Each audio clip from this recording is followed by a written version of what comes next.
जय श्री कृष्णा दोस्तों। आज हम श्रवण करेंगे नर्मदा माता की उत्पत्ति की कथा और वो धरा पे कैसे आई, उनका महत्व।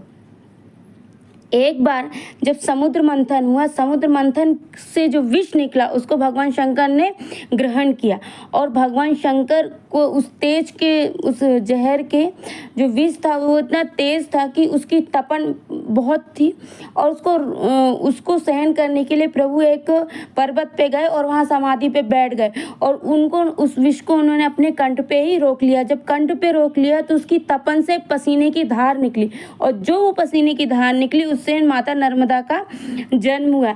जब भगवान की समाधि टूटी तो उन्होंने देखा कि सामने एक कन्या खड़ी। उनसे पूछा कि आप कौन हो? तो बोले, प्रभु मैं आपकी देह से उत्पन्न हुई हूँ, आपकी पसीने की जो बूंद निकली है मेरा जन्म उससे हुआ है। तब भगवान ने कहा, ठीक है, तुम मेरी पुत्री हो और तुम्हारा नाम नर्मदा है। इस तरीके से उनकी उत्पत्ति हुई। अब वो धरा पे कैसे आई? तो एक बार जम्बू द्वीप में कोई भी तालाब, कुआं, बावड़ी आदि नदी, कोई भी नदी नहीं थी। तब पितरों और देवताओं के तर्पण के लिए बहुत कष्ट होता था, तो पितरों के जल पान आदि की व्यवस्था नहीं थी। तब पूर्वा से तेज से पितरों ने कहा कि अगर यहाँ पे देवताओं के लिए और पितरों के लिए बहुत जल का संकट है, अगर तुम पृथ्वी पे नर्मदा नदी को ला सकोगे तो उससे देवताओं का और पितरों का कल्याण होगा तथा पितरों को उससे मुक्ति प्रदान हो जाएगी। उससे भी पहले थोड़ा सा आगे जाते हैं तो उसी समय एक बार और राजा युधिष्ठिर ने मार्कंडेय जी से पूछा कि आप सब तीर्थ को छोड़ के नर्मदा नदी का ही सेवन क्यों करते हैं? तब राजा युधिष्ठिर से मार्कंडेय जी बोले कि एक बहुत पहले एक राजा हुए, उनका नाम था राजा पुरुरवा। जो राजा थे वो बड़े ही तपस्वी ज्ञानी थे।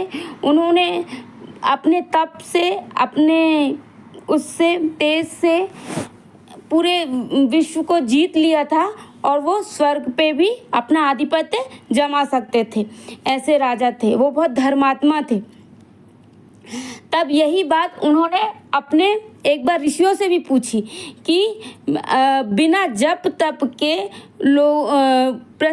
स्वर्ग लोक पे कैसे जाया जा सकता है। तब उन्हें ऋषि मुनियों ने बताया कि नर्मदा नदी जो है समस्त पापों का नाश करने वाली है, उनमें संपूर्ण पापों को हर लेने का सामर्थ्य है।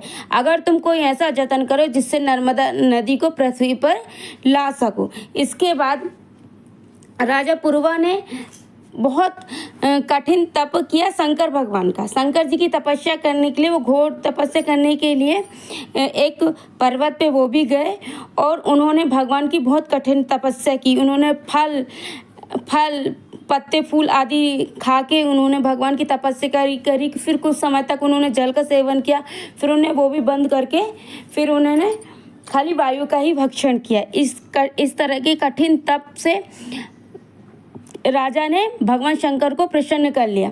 तब शंकर जी उनकी घोर तपस्या को देखकर प्रसन्न हुए और भगवान ने राजा से दर्शन देकर कहा कि तुम कोई वर मांगो। तब राजा ने कहा कि प्रभु, अगर आप मेरी तपस्या से प्रसन्न हैं तो मुझे नर्मदा नदी को पृथ्वी पर ले जाने की आज्ञा दीजिए। तब शंकर जी बोले कि ये तो तुम बहुत कठिन वर मांग रहे हो, ये तो देवताओं के लिए भी असंभव है, यहाँ तक कि राजा इंद्र के लिए भी ये बहुत कठिन है। तुम कोई और वर मांग लो। पर राजा के हट करने पे राजा ने कहा कि मैं प्राण त्याग दूंगा मगर और कोई दूसरा वर नहीं मांगूंगा।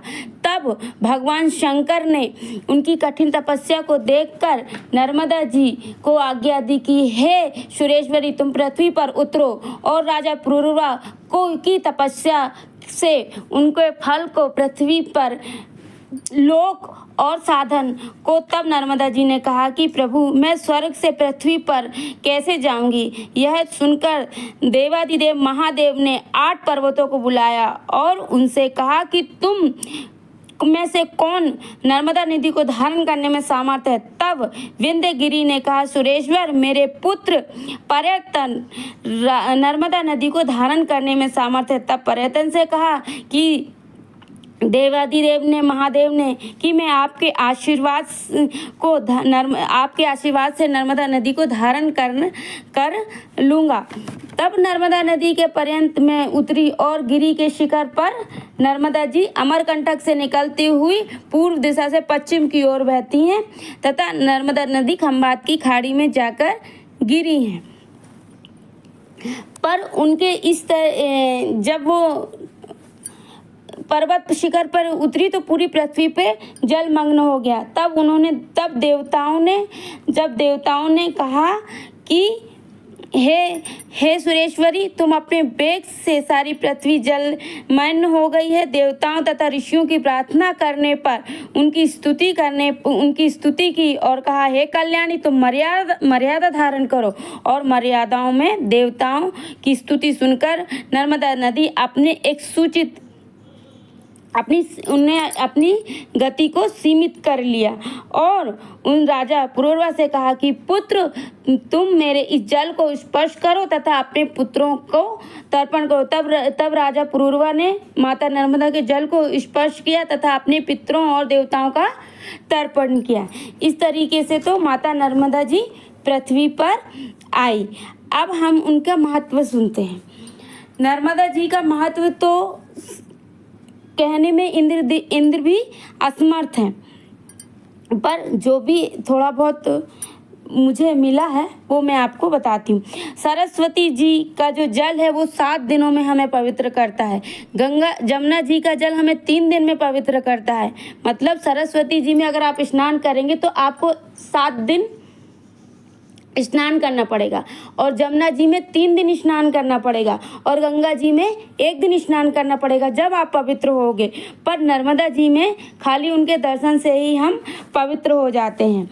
नर्मदा नदी स्वयं गंगा सप्तमी के दिन आकर गंगा जी में मिलती हैं और नर्मदा नदी के तीर्थ में कहीं भी जप तप दान आदि अगर किया जाए तो वो कई कोटि गुणा होकर उसका फल देता है तथा देवताओं और पितरों का तर्पण करने का तुरंत फल मिलता है।